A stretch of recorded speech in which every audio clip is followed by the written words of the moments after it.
میں بڑے کھل کر یہ بات کرتا ہوں کہ ایک سازش کے تحت ہمارے حکومت کے درمیان، عوام کے درمیان اور فورسز کے درمیان ایک عدم اعتماد پیدا کیا جا رہا ہے، اور ان کو ایک سازش کو ختم کرنے کے لیے ہم نے مل کر ایسے لوگوں کو بے نقاب کرنا ہے، اور اس کو بے نقاب کرنے کے لیے جب تک عوام اپنی حکومت کا اور اپنے اداروں کا ساتھ نہیں دے گی، نہ ہی ہم جنگ جیت سکتے ہیں اور نہ ہم یہ جنگ لڑ سکتے ہیں۔ تو اس لیے آپ سب سے بھرپور طریقے سے اس جنگ میں بھرپور ساتھ دینا نہایت ہی ضروری ہے اور وقت کی ضرورت ہے۔ دہشت گرد کے جو سہولت کار ہیں، جو بھی کسی بھی وجہ سے، چاہے وہ خوف کی وجہ ہے، چاہے وہ لالچ کی وجہ ہے، چاہے وہ کوئی ویسٹڈ انٹرسٹ ہے، جو بھی لوگ سہولت کاری کر رہے ہیں، ان کی نشاندہی کرنا اس لیے ضروری ہے کہ نہ ہی ہمارے دین میں، نہ ہی ہمارے قانون میں اور نہ ہی ہماری روایات میں ہمیں یہ اجازت دی جاتی ہے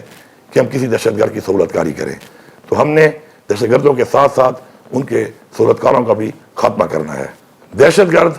آبادیوں کے اندر آ کے پناہ لیتے ہیں، اور آبادیوں کے اندر اس لیے وہ پناہ لیتے ہیں کہ جب وہ آبادی سے ہماری فورسز پہ حملہ کرتے ہیں تو اس حملے کی صورت میں، جوابی حملے کے اندر، ہمارے عام سویلینز شہید ہوتے ہیں اور کولیٹرل ڈیمیج ہوتا ہے۔ یہ ایک پالیسی کے تحت وہ اس لیے کر رہے ہیں تاکہ عوام میں اور ہماری حکومت میں اور ہماری فورسز کے درمیان ایک گیپ پیدا ہو، آپس میں ایک خلیج پیدا ہو، اور ان کو ہم نے اس لیے اپنی آبادیوں سے دور لے کے جانا ہے تاکہ یہ اپنے مقصد میں کامیاب نہ ہو۔ اس کے لیے ہم سب نے مل کے فیصلہ کرنا ہے کہ ہم ان کو اپنی آبادی میں کسی بھی صورت نہ چھوڑیں گے اور نہ برداشت کریں گے۔ جتنے بھی ہمارے سرکاری اہلکار ہیں، جتنی ہماری پولیس ہے، جتنی ہماری فوج ہے، یہ سب ہمارے مہمان ہیں، اور ہماری روایت ہے، ہمارا رواج ہے کہ اپنی سرزمین پہ ہمارے مہمان کو کوئی نقصان پہنچائے تو وہ ہم کبھی بھی برداشت نہیں کریں گے۔ تو اس لیے ہم سب نے مل کر اپنی رواج کے مطابق، اپنا مہمان سمجھ کر، جو بھی ہمارے ان مہمانوں کو جو ہماری خدمت کے لیے، ہمارے تحفظ کے لیے یہاں پہ موجود ہیں، ان پہ حملہ کرے گا تو ہم نے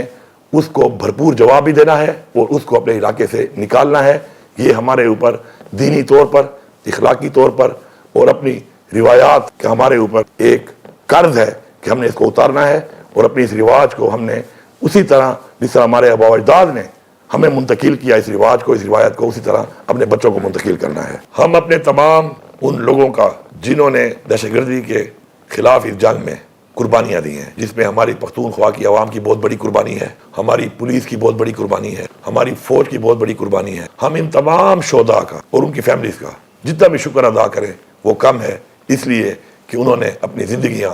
ہمارے بچوں کے لیے، ہمارے صوبے کے لیے اور ہماری زندگیوں کے لیے اپنی زندگیاں ہمارے لیے قربان کی ہیں۔ تو میں ان تمام فیملیز کا اور ان تمام لوگوں کا اپنے پورے صوبے کی عوام کی طرف سے شکر گزار ہوں۔